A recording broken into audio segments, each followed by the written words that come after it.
Olá, bom dia. Meu nome é Anderson Tchede Arpunic. Este seminário é o seminário da disciplina IBM 1014, Algoritmos e Estrutura de Dados 1, ministrado pelo professor Dr. Ricardo Zoseto Vencio, do Departamento de Computação e Matemática da Faculdade de Filosofia, Ciências e Letras de Ribeirão Preto. O tema deste trabalho é fazer a predição da estrutura de RNA através de dois métodos. O primeiro método é fazer a predição da estrutura secundária de RNA utilizando os recursos do sistema operacional, e o segundo método é utilizar o método de o usuário criar o seu próprio pilha para executar a predição. Então, continuando, a primeira coisa que vem em mente sobre a RNA é a dogma central da biologia molecular, mas antes disso, RNA são sequências de nucleotídeos que executam diversas funções dentro da célula. Uma das funções principais é a codificação de aminoácidos, mas também exerce um papel muito importante na expressão gênica, exerce um papel muito importante em formar os ribossomos. E continuando, a dogma central da biologia molecular, da forma mais simples, estabelece que o fluxo de informações genéticas transferem a partir do DNA indo para RNA e de RNA indo para proteína. Ou seja, as informações armazenadas no DNA se replicam dentro da célula e essas informações são transcritas para formar o RNA. E a partir da RNA, a RNA sofre um processo de tradução que, a partir disso, o RNA é traduzido em aminoácidos que acabam formando as proteínas. E assim que as informações que estão armazenadas no DNA passam para as proteínas, e as proteínas que vão exercer diversos papéis na célula para manter o ciclo celular. E uma forma mais avançada de explicar isso é com esse dogma mais atualizado, que foi descoberto em organismos como vírus, que o próprio RNA pode gerar o DNA do organismo. Isso acontece em vírus, mas do jeito mais simples, a maioria das vezes segue o fluxo de DNA, RNA e proteínas. Então, resumindo, o RNA é muito importante que ele faz o meio termo entre DNA e proteínas, na maioria dos casos. E é muito importante a gente entender a estrutura secundária, porque é muito relacionado com expressão gênica e por isso é utilizado para entender o mecanismo de doenças genéticas.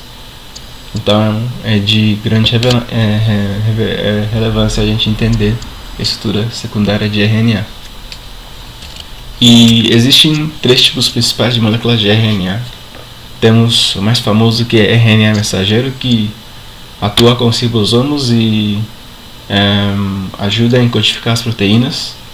E a gente tem o RNA transportador, que durante a transcrição de proteínas ele transporta os aminoácidos, para os ribossomos para serem anexados durante a síntese proteica.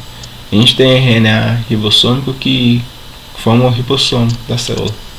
Existem outros tipos também, mas esses três são os principais. Continuando, a RNA ele possui bases nitrogenadas, é uma sequência de nucleotídeos. Então, a diferença entre RNA e DNA é que RNA possui uracila no lugar de timina. Então, temos adenina, guanina, citosina e uracila.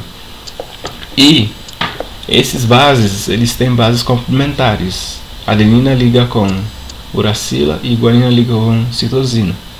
E nisso eles juntam entre si para formar a estrutura secundária do RNA.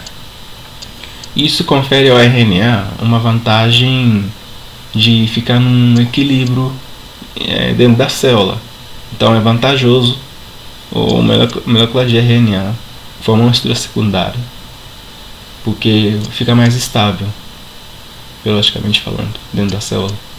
E continuando, para predizer a estrutura de RNA, é necessário levar em conta todas as combinações que um trecho de RNA pode assumir. O algoritmo de predição de estrutura secundária leva em conta 4 circunstâncias que podem acontecer no RNA e leva em conta aquela estrutura que maximiza a energia. Só que como é calculado através dos scores. Dependendo desses 4 estruturas, cada um tem seus scores, e quem tiver o máximo scores fica como a estrutura ótima daquela dada sequência. Por exemplo, dado uma sequência I, J, pode ocorrer que essa primeira situação seja a situação que tem o máximo score. Também pode ser para o segundo caso, pode também ser para o terceiro caso e pode também ser para esse quarto caso. E a fórmula é esse embaixo, que leva em conta essas 4 possibilidades. O primeiro caso é se o I pareia com J, o segundo caso é se o segundo pareia com o último, e o terceiro caso é se o primeiro pareia com o penúltimo, e o quarto caso é se existe um K entre I e J e o I liga com K e K mais 1 pareia com J. E esse é a fórmula embaixo, para determinar dentro dos 4 alternativas qual é o arranjo que possui o score maior. E para nos organizar melhor, esses valores estão colocados numa matriz chamada matriz de scores. Essa matriz armazena todas as os scores de todas as estruturas possíveis, começando primeiro dos pequenos estruturas e vai expandindo até chegar no começo e fim. E, enfim, é a metodologia que eu segui no trabalho é primeiro realizar a leitura da sequência. Então, como entrada, lia o tamanho da sequência e depois a sequência em si. Então, por exemplo, o meu arquivo de entrada ele possui primeiro o número de sequência e depois a sequência. Eu vou mostrar depois. Mas basicamente a primeira fase foi a leitura da sequência. Então, depois da leitura de sequência, eu tenho a estrutura de RNA, eu tenho o tamanho. E a partir disso, eu começo a declarar valores como matriz de scores, começo a declarar... uma coisa que eu esqueci de falar também... tá aqui. Eu começo a declarar outros parâmetros que eu vou usar de saída também. E no matriz de scores é a próxima fase que eu vou fazer, que eu fui. Primeira fase foi inicializar a matriz de scores, colocando tudo como -1 no inicial e depois nos diagonais deixei tudo com -1. Não, deixei tudo com 0. Deixei tudo com 0 nos diagonais e o restante com -1. Conforme eu vou calculando, vai ficar um triângulo que vai ficar tudo com -1 e depois vai ficar 2 diagonais de zeros e depois no canto superior direito fica todas as variáveis dos scores. E por fim tem o traceback, que basicamente é a partir da matriz de scores final buscar a estrutura ótima a partir dessa sequência, a partir da matriz dos scores. E a minha saída deixei em notação dot bracket. Notação dot bracket é uma noção que é uma notação que no lugar dos nucleotídeos que não fazem ligações fica como ponto, e naqueles nucleotídeos que realizam ligações complementares é representado como parênteses. Eu vou mostrar nos resultados. E continuando a minha metodologia, eu defini um struct de pilha que nele tem um ponteiro, só que nesse caso o ponteiro vai hospedar um vetor, e Nele tem o N, que é o valor máximo que ele vai poder ocupar, depois tem o topo, o fundo e a pilha. E as funções da pilha é criar pilha.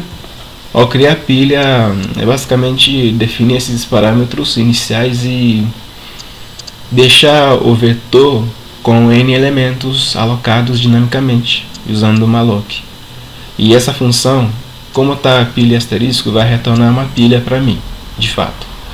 E eu tenho uma função que mostra se a pilha está vazia, outro se mostra se a pilha está cheia, e esse para colocar valores dentro da pilha, e esse para tirar valores da pilha, esse para visualizar, e por último para destruir a pilha. Destruir no sentido de me livrar do espaço de memória que eu tinha alocado dinamicamente no começo, quando eu criei a pilha. E continuando as funções principais, eu tenho aqui a função S, que é a função que calcula o valor do matriz dos cores, recebe como parâmetro matriz dos cores, recebe como parâmetro a sequência, recebe como parâmetro o N, e o I e J são trechos dentro da sequência que vai entrar na função de S. E esse S-pilha é a segunda adaptação da função acima S, que nesse caso, ao invés de usar os recursos do sistema operacional, procure usar os recursos da pilha. E a terceira função é pareia, para ver se, dado dois trechos no código I e J, a função retorna se I pareia com J, seguindo as regras do pareamento de bases, adenina ligando com uracila e guanina ligando com citosina. E em sequência eu tenho funções que manipulam vetores. Nesse caso, preenche vetor com um valor específico, dado um vetor N, dado um vetor V, um valor N, que é o tamanho do vetor, e dado um valor X para preencher, ele preenche o vetor com esse valor. Eu precisei fazer isso em alguns casos. E essa função é a função máximo, que ele, dado um vetor e dado um número N, ele percorre o vetor N vezes e tira o valor máximo. Esse é muito importante para pegar o máximo dos cores para cada valor dentro da matriz.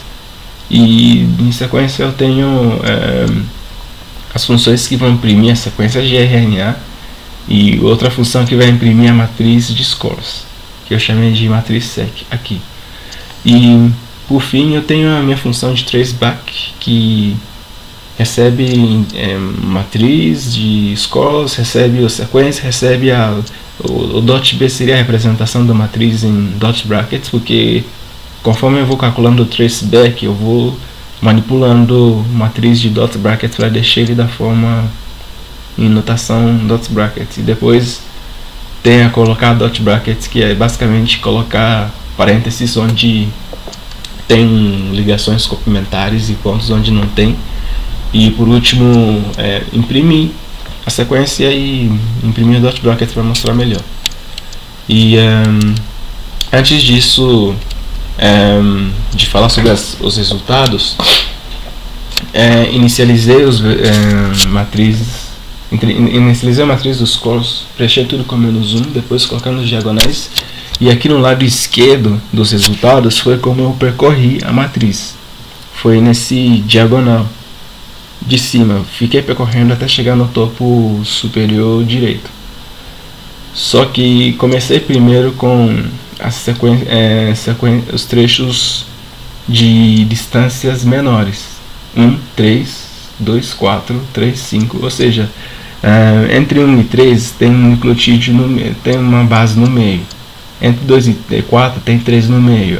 Então eu peguei todas as sequências possíveis que nele tem apenas um nucleotídeo no meio, e depois eu comecei também procurando valores da estrutura ótima para trechos que nele possuem 2 nucleotídeos. Por exemplo, entre 0 e 3 a gente tem 1 e 2. Então esse segundo bloco de valores de matriz de scores foi para os casos que neles possuem digamos 2 nucleotídeos entre as extremidades. Aí fiquei continuando assim. Nesse caso temos 3 nucleotídeos entre as extremidades que foram selecionados, e fiquei continuando até chegar num caso em que entre as extremidades engloba toda a sequência, ou seja, de 0 a 8. Peguei todo, e essa sequência GGG, AAA, UCC foi pego a partir do artigo para realizar o teste e para conferir os resultados.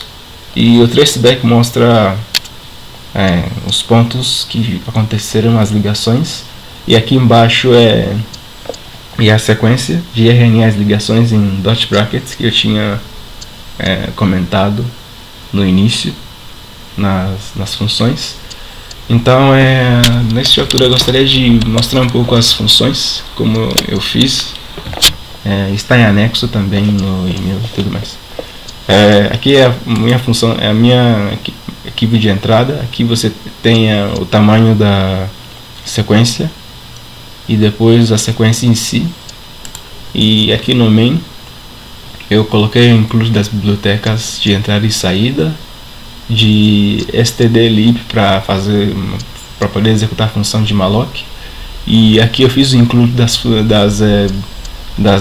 arquivos externos que eu fiz, arquivo de funções.c, arquivo de pilha.c, só que na forma de fazer import pelos arquivos .h. E essa aqui é o meu main.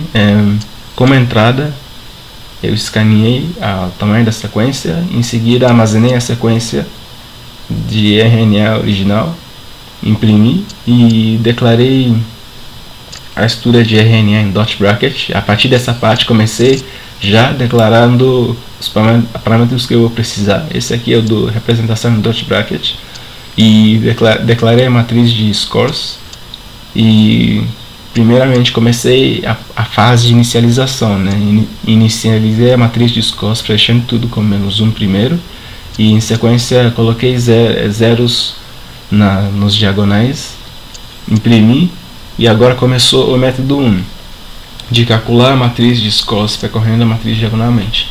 Então primeiro estabeleci um parâmetro chamado span. O span seria a distância entre as extremidades. Aí essa interação é basicamente para cada iteração do loop, o span vai aumentando, e antes o que era 0,1 no finalzinho fica 0,8, como eu tinha mostrado anteriormente aqui, começando de 1, 3, 2, 4, 3, 5, 0, 3, e no finalzinho termina como 0,8. E nesse processo de ficar mexendo com o span, eu imprimi qual o valor que eu estou calculando exatamente, e essa linha 71 é a linha que executa realmente a função de preencher a matriz dos scores, que eu vou explicar no arquivo funções.c. E depois dos cálculos eu imprimo matriz de scores final, eu faço o traceback, e no método 2 fazer a mesma coisa, só que implementando a pilha. Então para isso eu precisava criar a pilha, e eu preenchi a matriz de scores com -1, igual no início.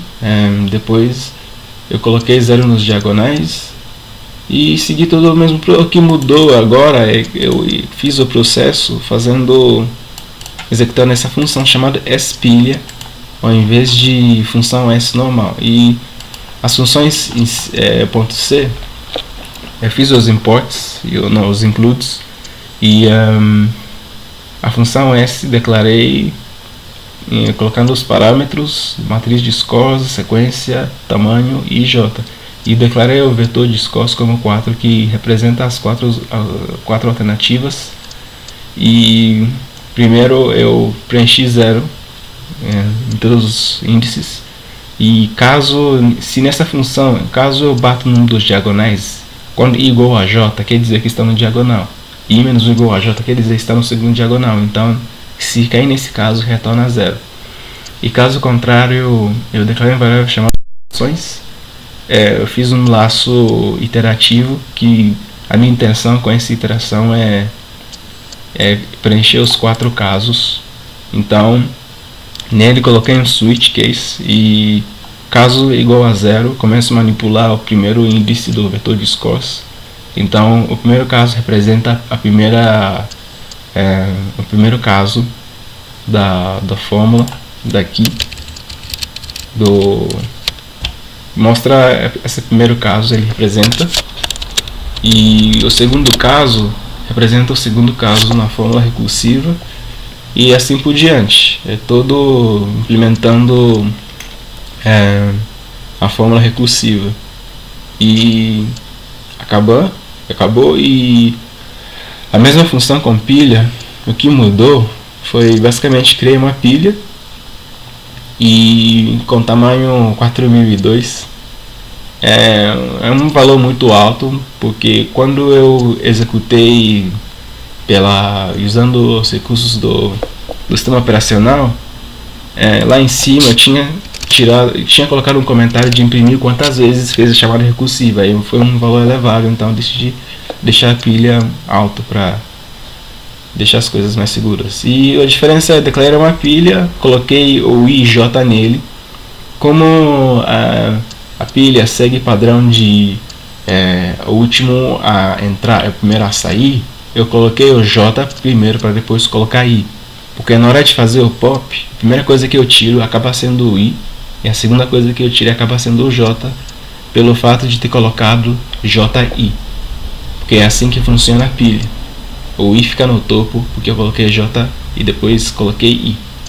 Aí continuando, declarando a pilha, colocando elementos nele. Enquanto não estiver vazia, eu tiro, e enquanto eu não estou num dos diagonais, se chegar num dos diagonais eu continuo para a próxima iteração, e caso contrário é a mesma coisa que tinha feito, só que agora o que muda, em vez de colocar S normal, é S pilha. Aí quando ele chama S pilha, ele vai executar a função com pilha novamente. E no fim da pilha, acontece que eu declaro o resultado, atualizo a matriz de scores. Isso eu tinha feito no item anterior também.